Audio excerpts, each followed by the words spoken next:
நம்ம கஷ்டத்துக்கு துன்பத்துக்குலாம் காரணம் என்ன? நமக்கு கஷ்டம்னு ஒண்ணு வருது இல்லையா? கடவுள் தானே படைச்சாரு.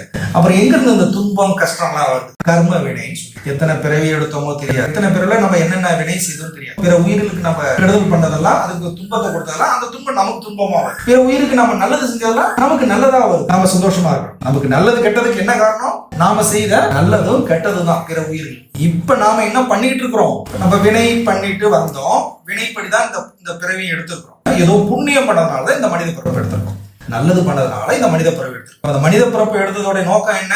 கடவுளை தெரிஞ்சுக்கிறதுக்கு இந்த வினையை இல்லாமல் ஆக்கிட்டா இப்ப நம்ம என்ன பண்றோம்? வினையோட தானே பிறந்திருக்கிறோம். இப்ப நம்ம இந்த பிறக்கிறதுக்கும் வினை தானே காரணம். இந்த உயர் பிறப்பு, பெரிய பிறப்பு, மனித பிறப்பு, இந்த பிறப்புக்கும் வினைதான் காரணம். ஏதோ ஒரு நல்வினை தான் காரணமா இருக்கு. அப்ப இந்த வினையோட வந்த இப்ப நாம என்ன பண்ணிட்டு இருக்கிறோம்? மறுபடியும் ஏதாவது ஒரு புதுசா ஒரு வினை தானே பண்ணிட்டு இருக்கிறோம். எப்படி இருக்கிறோம்? காலையில எழுந்திருக்கிறோம், பல்லு விளக்குறோம், சாப்பிடுறோம், பள்ளிக்கூடத்துக்கு போறோம், படிக்கிறோம், மறுபடியும் சாயங்காலம் வரோம். இப்ப இதுக்கெல்லாம் பேர் என்ன?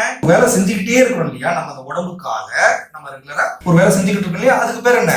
வினை தானே. அது ஒரு செயல் நடக்குது இல்ல நம்ம மூலமா. வினையோட பிறந்த நானு இங்க வந்தது எதுக்காக வந்திருக்கிறேன்?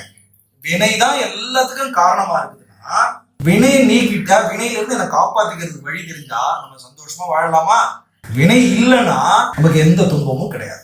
வினையோட தான் வந்திருக்கிறோம். இப்ப வந்து நம்ம என்ன பண்றோம்? மேலும் மேலும் புதுசு புதுசா வினை செஞ்சுக்கிட்டு இருக்கோம். வினையில இருந்து நம்மளை எப்படி காப்பாத்திக்கிறோம்? இங்க எதுக்காக வந்திருக்கிறோம்? இப்ப நம்ம புதுசா ஒரு வினை நம்மளை சேர்த்துக்காம வினையில இருந்து நம்மளை எப்படி காப்பாத்திக்கிறது? அதுக்கு என்ன வழிமுறை?